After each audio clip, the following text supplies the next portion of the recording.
কলিয়াবৰৰ সৰুভগিয়াত ভয়ংকৰ পথ দুৰ্ঘটনা 4গৰাকী ছাত্ৰী গুৰুতৰভাৱে আহত ই ৰিক্সা চালক সহ আৰু 2জন আহত অনভিজ্ঞ ই ৰিক্সা চালকে যাত্ৰী নমাবলৈ ৰখোৱা ট্ৰেভেলাৰত খুন্দিওৱাৰ ফলতে ঘটনাটো সংঘটিত হয় ই ৰিক্সা চালকৰ অটপালিত এনেধৰণৰ ঘটনা সংঘটিত হৈ আহিছে জখলাবন্ধা এলেকাত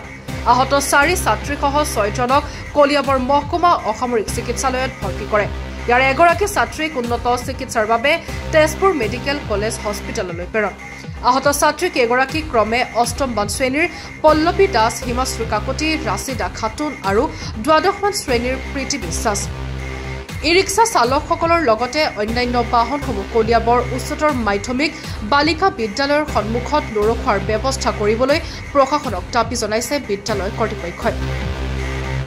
অন্যথা পুনৰ ভয়ংকৰ ঘটনা সংঘটিত হোৱাৰ আশংকা কৰিছে বিদ্যালয় কৰ্তৃপক্ষই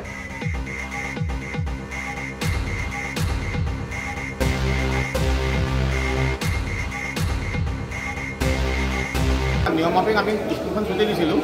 বিদ্যালয় ছুটি দিয়াৰ পিছত ছাত্ৰীসকলটো গ'লগৈ মই ঘৰৰ ফালে আহিলোঁ ঠিক তেনেকুৱাতে মোক এজনে ফোন কৰিলে আপোনালোকৰ স্কুলৰ ষ্টুডেণ্টৰ এক্সিডেণ্ট হৈছে টমটমৰ লগত ট্ৰেভেলাৰ এক্সিডেণ্ট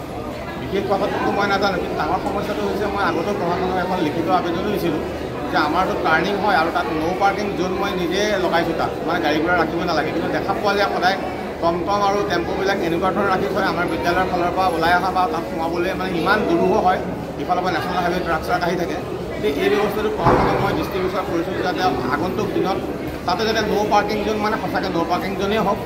বাকী যান বাহন যাতে ৰাখি থৈ আমাক অসুবিধাত নেপেলায় নহ'লে ভৱিষ্যততো আৰু বেলেগ এক্সিডেণ্ট হ'ব আগতেও কেইবাটাও এক্সিডেণ্ট হৈছে